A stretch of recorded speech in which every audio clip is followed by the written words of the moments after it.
just released a very interesting report about what people are actually using AI for. And the reason that this is relevant to you is because a couple things. Maybe people are using AI in ways that you didn't realize was possible or was a good use case. Maybe there are people that are not utilizing AI enough in an area where you have an advantage. But nonetheless, it's very interesting to kind of peek under the hood and just see, what's going on in the world of AI. What are these people using AI for?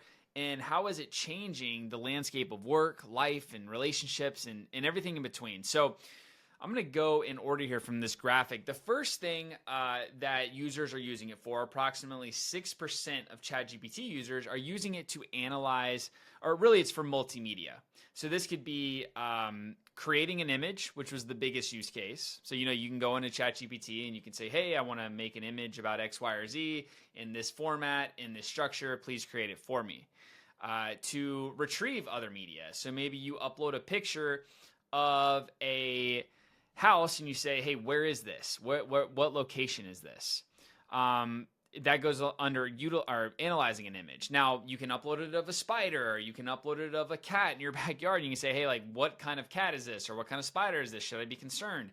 Hey, I have this leak in my fridge. What can I do to fix it? So multimedia is a great way to use AI. It's still fairly primitive where, uploading videos and getting an analysis on that is still kind of rocky in my experience. That'll change tremendously over the next 12 months, I'm sure. But multimedia is a fantastic way to use AI, and obviously it's great for business too. Hey, analyze this email that I got. Hey, analyze this message. Hey, analyze this. Let me know how I should respond to this. So moving on, they had practical guidance, which I think is no surprise to anyone. I mean, people are using ChatGPT like it is their therapist, like it is their coach. However, sort of interesting, the most widely used practical guidance segment was tutoring or teaching. So, ChatGPT has released a study mode. It's released essentially an AI tutor. And it is pretty effective from everyone that I know that it uses it consistently. And I think this is a no-brainer. Obviously, AI is going to be the most powerful tool to teach all of us. Now, what does this say for the future of college and just schooling and education in general? I can tell you it's not going to be the same in 10 years from now. I don't know exactly what it's going to be like, but it's going to be tremendously different. Now, the next thing that people were using it for in terms of practical guidance was how-to advice. So people are, essentially just saying, like, how do I do X, Y, and Z? Very similar to Google. Like you would go to Google and you would ask, how do I replace the windshield wiper fluid on my car? So from there, health, fitness, beauty, or self-care, I am shocked that this is as low as it is. It's only about 5% of users are using it for health-related stuff. When I have found that diagnosis from, especially the reasoning models, ChatGPT 5 thinking, is better than pretty much any doctor I've ever gone to. So this is heavily underutilized, and I feel like it'd be honestly a good opportunity for someone to build some sort of tool on top of this using the API and be able to create an amazing, healthcare analysis tool. But, with that being said, health, fitness, beauty, or self-care. So how do I get a six-pack? What foods are bad for this condition? My skin's doing this. It's just basically guiding you in a way that is holistic and helpful and ultimately going to help you be a healthier person. Now, seeking information, which is kind of along the same lines of what we just talked about, is about 21% of users. So this is like straight up Google use case. Specific information is 18%. So, if you're seeking information about something specific, you're obviously going to go to ChatGPT instead of Google because you're going to get a way better answer. Now, purchasable products. This is a very interesting one for several reasons. Only 2% of people are using ChatGPT for purchasing products, but that is increasing exponentially. And actually, Sam Altman just put out a tweet today with a screenshot inside of ChatGPT with the tab that said orders. I don't know exactly what orders means, but what I do know is that business, purchasing, and ChatGPT are going to be very intertwined in a very close way. And in the last 6 months, I think people have started seeing a lot more traffic from LLMs to their website. And there's a big debate going on. How do we optimize for AEM, artificial intelligence engine optimization, versus SEO, search engine optimization? No one really knows yet. We're all still trying to figure it out. But I expect purchasable products to increase exponentially.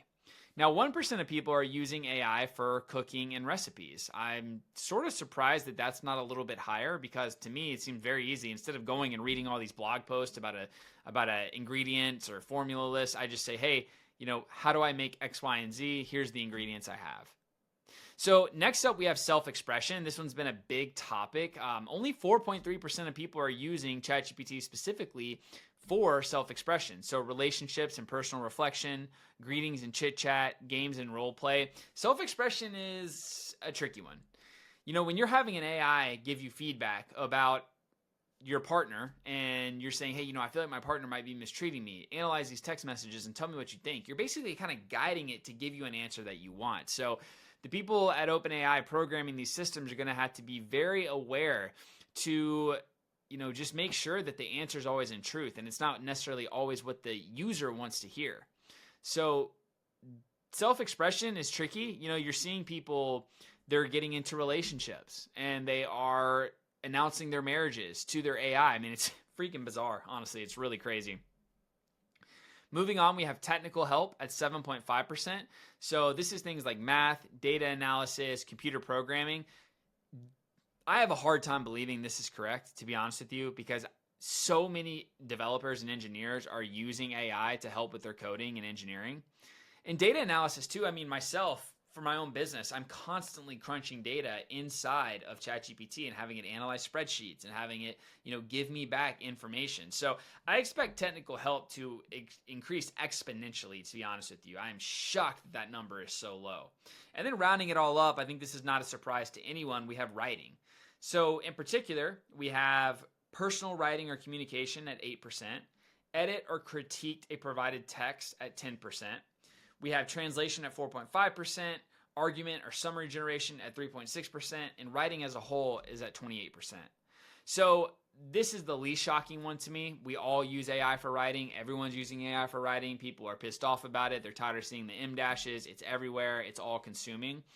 But just to kind of summarize, the ways that people are using AI are for multimedia, practical guidance, seeking information, self-expression, technical help, in writing. None of this is too shocking to me. The technical help being so low was what's really interesting to me. The two highest ones are personal guidance and writing. And I think the other ones are going to start increasing a lot. Multimedia is going to increase a lot. Seeking information is going to increase a lot. Technical help is going to increase a lot over the next 5 to 10 years. So we're in the very, very infant stages of artificial intelligence. We are literally Google 2025.